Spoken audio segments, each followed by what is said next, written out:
Alright, so welcome back to the second part of week 6. As promised, we are going to be really going through a series of examples of reductions as we go along this week. And the first one is a reduction to show that the maximum independent set problem is at least as hard as satisfiability. Now, this is a reduction that you may have seen before, so maybe treat this as a bit of a recap example if you remember what you have seen from perhaps your previous courses or your previous encounters with np-completeness. So in the spirit of a recap, let me start with the definition of an independent set.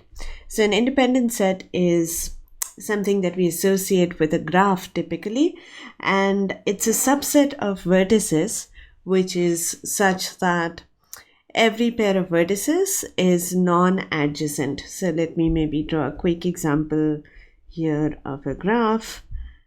So I'm talking about an undirected graph here, although you could also look at directed graphs or even edge or vertex weighted graphs. The notion of an independent set would still be fairly well defined. If you do have vertex weights, you might actually be also interested in the weight of the independent sets that you consider. However, for now, we will just stick to simple, undirected, unweighted graphs. Okay, so here is a graph, and let me highlight some vertices that do in fact form an independent set. So if you look at all the vertices I have so far, they do form an independent set because you could pick any pair of them and you'll see that they actually don't have an edge between them. However, notice that this is also an example of what you would call a maximal independent set. And what I mean by a maximal independent set, notice that the word is maximal and not maximum, and we'll come back to maximum in just a moment. But what I mean by a maximal independent set is just the fact that I cannot add anything to this set while still maintaining the property that it's independent. So for example, if I try to add this vertex to my set, then it has edges with these vertices out here, so that would destroy the independence of the set. Similarly, if I try to add this, you get this edge. If I try to add this vertex here, then that would form that edge there. And similarly, if I add this vertex here, that forms a whole lot of edges again with vertices that are already in the independent set. So all of these vertices that are currently outside the independent set that I have highlighted are vertices that actually cannot be added to the independent set if we want to maintain the independence of the independent set, so to speak. So a set of that sort is called inclusion maximal, meaning that you cannot add anything more to it without violating the property of interest. Now, what's a maximum independent set? Well, it's the independent set of the largest possible size. So the size of this independent set here would be 1, 2, 3, 4, 5, and 6. So there are 6 vertices in this independent set, and therefore its size is 6. And well, with any independent set, you can associate a number, which is just the number of vertices in it, and that would be its size. And what you're looking for is the independent set that has the largest size. So if you like, you can pause the video here and ask yourself, well, is that, for example, an independent set of size 7 or not? If not, then this would also be a maximum independent set. But if you can find perhaps a different independent set that happens to be a larger one, well, then this would not be a maximum independent set. So I'm not going to spoil this here. I just encourage you to think about it and play around with your own examples as well. Sometimes you can actually justify by some sort of a logical argument why the set that you have come up with is indeed the maximum sized solution that you can hope for. And sometimes it's just by exhaustive enumeration or trial and error that you try to figure out what the maximum sized independent set looks like. Now, this may remind you of some problems that you have seen before. So, for example, if you think about the dance classes problem, that actually can be modeled as a maximum independent set problem, right? So you can think of every class as being a vertex And if you have two classes that are clashing, then you can add an edge between them, and you could ask for the largest subset of vertices that are mutually non-adjacent. That would actually correspond to a set of classes that would be feasible for you to attend because no pair of them are clashing. So indeed, you can think of the dance classes problem as an instance of the maximum independent set problem. If you like, you can even say that dance classes as a problem reduces to the maximum independent set problem. The other place that you might remember seeing independent set is when we did dynamic programming, where we were trying to curate a fun party and we were trying to build an invitation list of guests who would maximize the amount of fun that the party is going to be. And we were in a corporate setup, so we didn't want to invite anybody along with their direct reports. And if you remember, this basically boiled down to finding a maximum weight independent set on a graph that looked like a tree. For both of these problems, dance classes and fun party, it turned out that we could actually solve these problems quite efficiently because the inputs had some additional structure and we could actually exploit those niceties in the input to get a good algorithm. On the other hand, right now, all baits are off and the input could really be anything. It could be any general graph.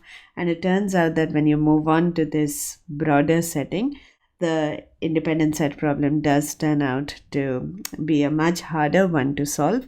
And as we will show, it's actually at least as hard as solving satisfiability, which we know comes with a lot of baggage. So this is in fact a quintessential hard problem, one of the classical ones, and we are actually going to work out a reduction from 3-SAT to maximum independent set.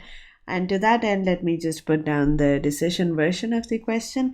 So the input is going to be a graph which we will usually denote by G, and we have a sort of a target for the size of the independent set that we are looking for, and that number is given by K.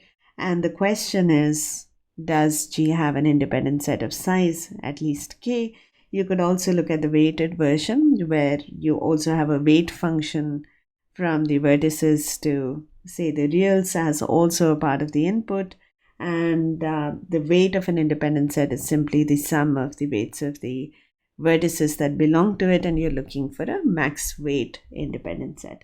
But it turns out that even the unweighted question, where you could say, for example, that all vertices have unit weight, even that simpler question or seemingly simpler question also turns out to be intractable in the traditional sense. So let's talk about how we can reduce 3-SAT to the maximum independent set problem. So remember that what we are trying to do is take an instance of 3-SAT. So let me denote that by phi.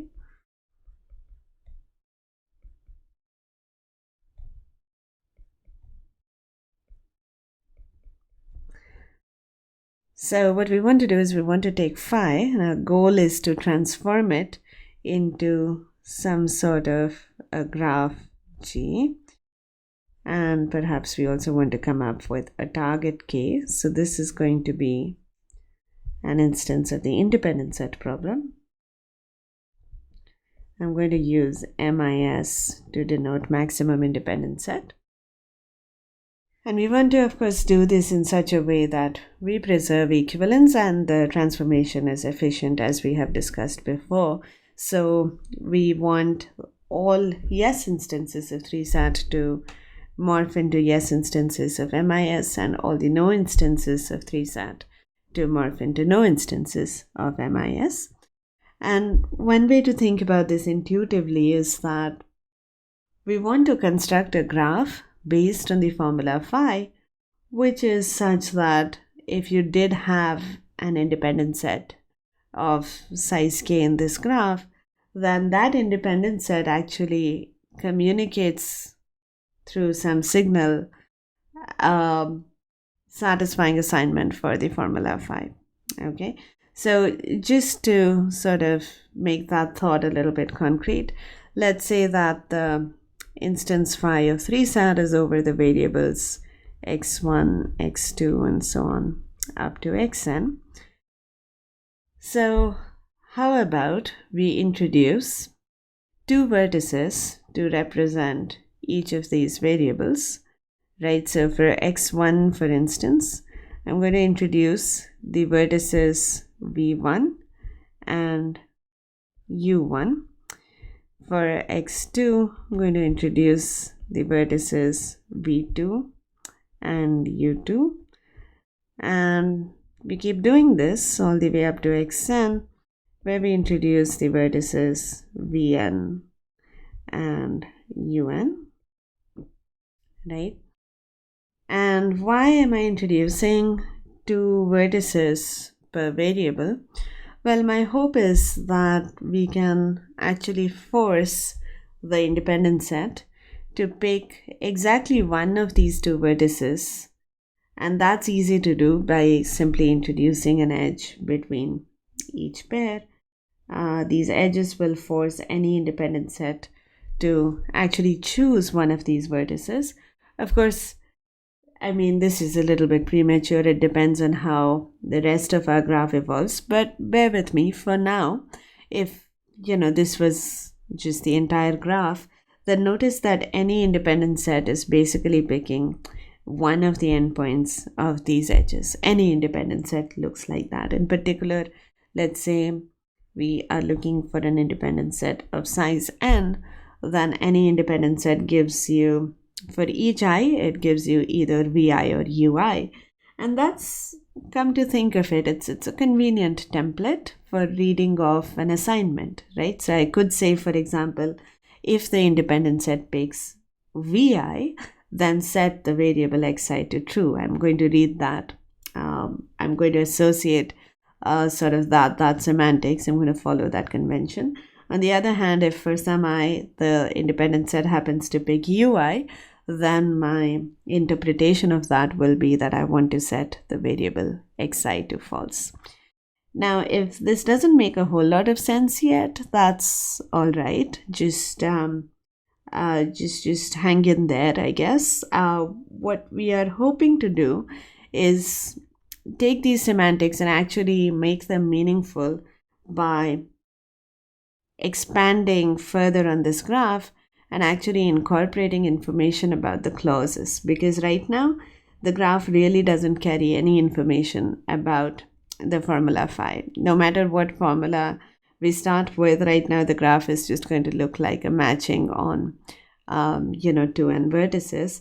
So this is not a very interesting graph so far, but I think it's a powerful construct to start with, because we already have some sort of an agreement for how an independent set is to be interpreted as an assignment. And I think that's a good place to start. Now, what do we want from this assignment?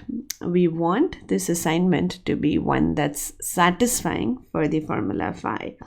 So how do we go about potentially ensuring that? So, just with what I already have on the screen here, notice that if we just follow the conventions that I described, then I'm going to set the variable x1 to true, x2 to false, and xn to true, right? Now, what if this assignment is, this fragment of the assignment is falsifying for some clause? Then somehow this should not be a valid independent set. We should complain, right? And how do we sort of encode such a complaint? Well, one way to do it is to say that, okay, every time I pick something like v1, okay, so I'm setting x1 to true, then I'm blocking something in the clauses where we have x1 bar, right? If we have x1 bar, then those clauses are not being helped when we pick v1, right? So something in that, in clauses that contain x1 bar, there must be something in the graph which says, hey, okay, I'm now, I'm not going to be satisfied because of x1 bar. It will have to be something else. And how do we encode that information? So, well, we'll have to bring in more vertices to represent the clauses. So what I'm going to do is actually introduce for each clause, I'm going to introduce a triangle. So let me just pick a typical clause Cj from the formula phi. And I'm going to have, well, it's a 3-sat formula. So the clause Cj is going to have 3 literals in it. And again, just for the sake of carrying this example forward, it's an abstract example, but I think it'll still be illustrative. So suppose this clause happened to be x1 bar, x2, and xn bar. So it's exactly the kind of clause that would be falsified under an assignment like this, under the partial assignment that we are looking at, right? Well, so how do we make this selection of vertices problematic for us? Why do we want it to be problematic? Because we want our selections of the independent set to really correspond to satisfying assignments. So we don't want to allow the independent set to make the choice v1, u2, vn if we have a clause which looks like x1 bar, x2, xn bar, right? We want to prevent this this sort of a thing. So what I'm going to do is say that, okay, if we have v1, then this vertex v1 is going to be adjacent to all the x1 bars in the clause triangles, right? And u2 is going to be adjacent to all the x2s in the clause triangles, and vn is going to be adjacent to all the xn bars. There's nothing special about these 3 vertices here. Okay, we're going to do this for every vertex. So in general, the principle is that if I have vi on the vertex that's representing the variable xi, remember our semantics for vi is set the variable xi to true. So all those clause gadgets, I'm using the term gadgets just to refer to portions of the graph that we are introducing that are going to perform specific duties for us to respect the behavior that, not necessarily to respect, but to actually induce the kind of behavior that we are hoping to get from the reduction. So let's say we have a bunch of these triangles that represent some clauses. Maybe this represents clause C3. This one represents the clause C7. This one represents C8. I'm just making these numbers up here, but let's say all of these clauses happen to have xi bar.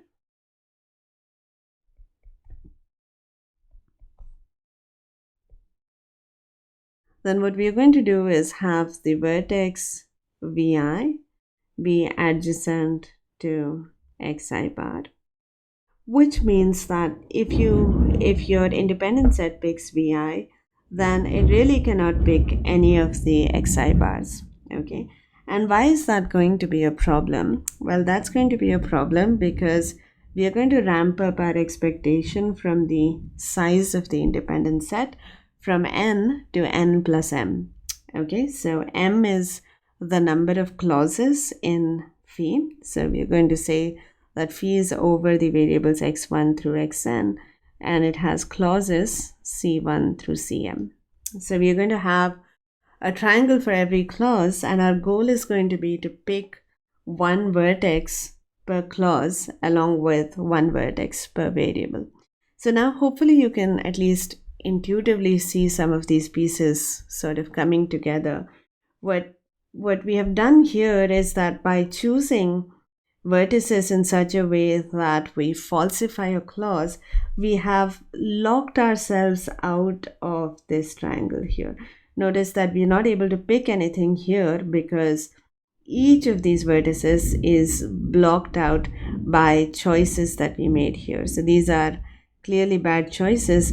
And you might wonder, well, okay, I couldn't pick anything from the clause Cj, but maybe I can still get an independent set of size n plus m by maybe picking two vertices from some other clause, right? But notice that that's why the clauses are represented by triangles. You can only pick one vertex from a triangle for if you are an independent set, right? So with a target of n plus m and your graph looking like a collection of n edges and m triangles, you know that any independent set will have to have this structure where it picks one vertex from each edge and one vertex from each triangle. And for all of this to actually add up and be an independent set, the construction that we have so far actually ensures that the assignment that we are going to be reading off from the choices that were made on the edges is actually going to be satisfying. So let me just recap what I want to say with this statement. I'm going to use G sub phi to denote the graph that we just constructed based on the formula phi. And the claim we want to make here is the following. We want to say that G sub phi has an independent set of size m plus n if and only if phi is satisfiable. Okay, so the satisfiable formulas are going to lead us to graphs which are so structured that they actually have an independent set of size m plus n. And in fact, if you look at that independent set, you can practically read off an assignment of truth values to the variables which happens to satisfy all the clauses. On the other hand, if you start off with formulas that are not satisfiable, then this graph will simply not manage to produce an independent set of size m plus n. Every independent set will fall short of this target. So I realize that my description of the construction has perhaps not been very systematic because I just wanted to follow the intuition for what you might want from a construction that achieves this equivalence. So this is actually a great time, I think, to pause the video and try to reconstruct the construction based on the hints that we have discussed so far, and see if you can convince yourself that this statement is in fact true. When you come back, we will recap the construction and actually prove both aspects of this statement, which is to say that first we will say that if there is a satisfying assignment, then you can construct an independent set of the desired size. And for the converse, when we want to say that there is no satisfying assignment implies every independent set will fall short, we will actually show it by contrapositive, which is to say that we will prove that if you have an independent set of size m plus n, then you can pull it back to a satisfying assignment for phi. You can convince yourself that those two statements are exactly the same. All right, so take a break, think about this, and come back when you're ready. All right, so I hope you had a chance to think about that. As I promised, let me recap the construction once. I loosely used the term gadgets before. I'm going to use them more explicitly now. So starting from the formula phi, we're going to introduce what we call these variable gadgets, which are simply sections of the graph that are meant to represent the variables.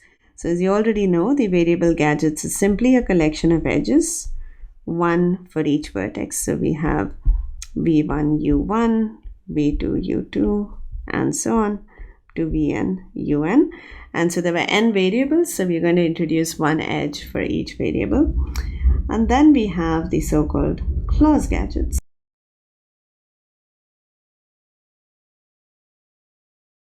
Now the clause gadgets actually turn out to be not an edge but a triangle for each clause.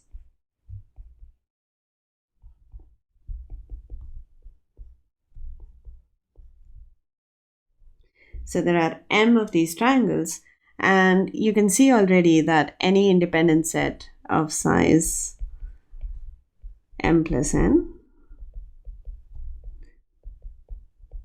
must have a very specific sort of a structure. It must pick one endpoint of each of these edges and one vertex from each of these triangles. That's what pretty much any independent set of size m plus n looks like.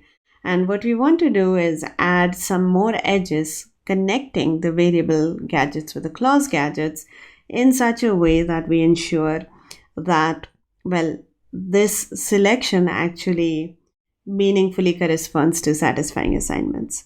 So in particular, we want to basically say that if you have the vertex v1, which represents the idea that x1 is being set to true, then this vertex here is going to be adjacent to all the x1 bars among the clause gadgets. So you can think of each vertex in a clause gadget as implicitly carrying a label.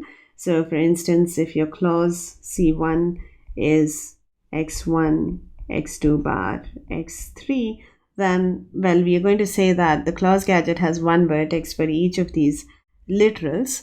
And so what we're going to do is find all the x1 bars among these labels and make them adjacent to v1, find all the x1s and make those adjacent to u1, and we repeat this for every variable, right? I'm not going to draw these edges here because that's just going to be too messy, but remember that there are crucially edges that connect the clause and the variable gadgets in the manner that we described. All the VIs are connected to the XI bars and all the UIs are connected to the XIs among the labels on the clause gadgets. And we claim that this has the desired effect. So let's try and argue the first part of the equivalence. So what I want to say first is that if phi is satisfiable, then this graph that we have constructed has an independent set of size m plus n, where recall that m is the number of clauses in phi and n is the number of variables that phi is over. Well, if phi is satisfiable, then it has a satisfying assignment. Let's call this tau. And what we are going to do is prescribe a selection of vertices that we claim will form an independent set of the desired size. So if tau of xi is true, we're going to say choose vi, else choose ui. This gives us n vertices in our independent set, and since these n vertices basically constitute one endpoint of each edge in the variable gadgets, so far there are no violations of independence. These vertices are certainly independent amongst themselves, but the tricky bit is adding the extra m vertices without causing any edges with the vertices that we have chosen so far. We are going to pick, not surprisingly, one vertex from every clause gadget because that's the most that we can hope to do. All the clause gadgets are triangles, so we can only pick one from each. But what we will do is successfully pick one from each because tau is satisfying. Again, notice that the vertices that we pick from the clause gadgets are independent amongst themselves because they just come from different triangles which are not connected to each other at all. But the interesting bit is going to be to show that none of those vertices from the clause gadgets are adjacent to things from the variable gadgets. So how do we pick those? Well, let's go to a clause gadget. Let's say this is the clause gadget CJ. And well, we know that tau is satisfying, so it means that it must set at least one of these literals to true, right? So for example, let's say CJ is the clause x4 or x7 bar or x9. And well, this clause may be getting satisfied for multiple reasons, but we know that at least one of these literals is set to true. So for example, let's say that tau sets x7 to false, and that's why this clause is getting satisfied. And tau might also be setting x9 to true or x4 to true. it doesn't, if it's setting multiple literals to true, you can just pick your favorite. It doesn't matter. But the important thing is that it's setting at least one of these literals to true. So I've picked x7, and x7 is being set to false. And remember that the clause gadgets that we drew out implicitly had a labeling. So let's say that the vertices were labeled in this fashion. So we're going to pick the vertex that's labeled x7 bar from the clause cj, and we're going to repeat this for every clause gadget. To every clause gadget, we are going to go and ask ourselves, how did this clause get satisfied? And we are going to get at least one answer. At least one of these literals was set to true by tau. And whatever that literal was, or whatever those literals were, just pick one among them and pick the corresponding vertex and include it in your independent set. And notice that now you really have an independent set of size m plus n, because, for example, if x7 bar were to have an edge with with a choice that we made from the variable gadgets, then that means that, well, who was adjacent to x7 bar? It was v7, right? But because we know that x7 is set to false, we know that we have not picked v7, we have actually picked u7.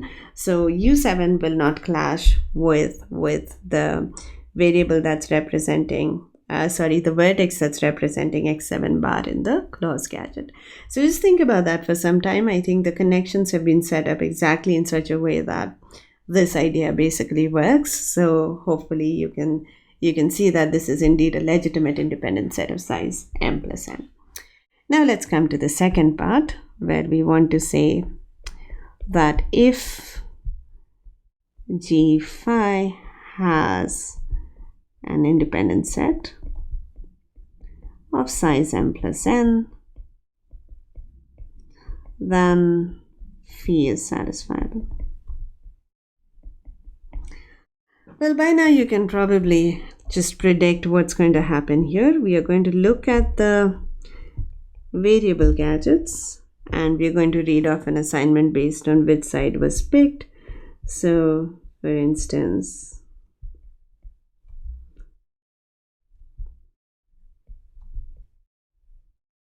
if we chose v1, u2, u3, vn, then we're going to say, well, set x1 to true, and since we have picked u2 and u3, we are going to say set x2 and x3 to false, and so on and so forth until, well, we come to the fact that we have chosen vn, so we're going to set xn to true, right? So for each xi, basically look at which endpoint of the edge ui, vi did you pick. If you picked vi, then set xi to true. If you picked ui, then set xi to false. So we're going to propose this assignment tau.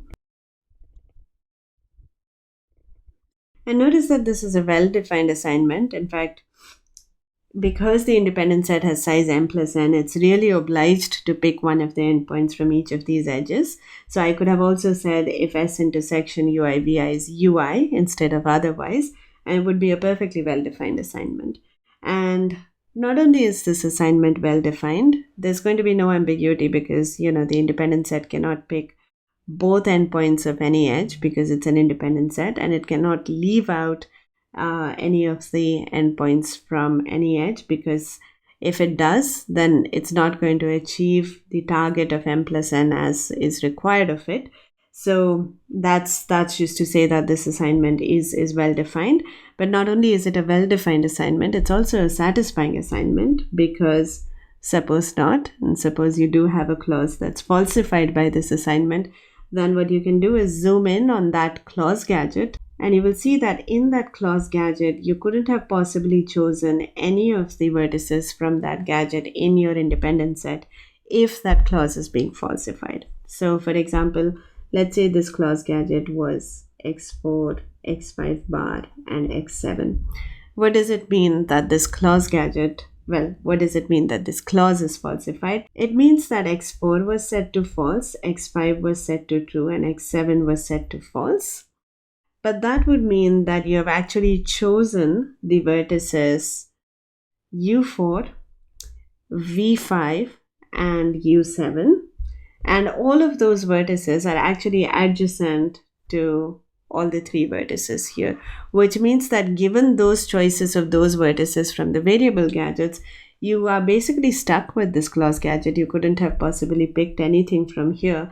But if you're omitting a clause gadget, then there is no way that you actually have an independent set of size m plus n. So that would have been false advertising, right? And that's your contradiction. And that's the argument for equivalence. So I hope that that made sense. And that's our first example of a valid polynomial time reduction from a known NP-complete problem. We're going to have a few more of these, so stay tuned and I will see you next time.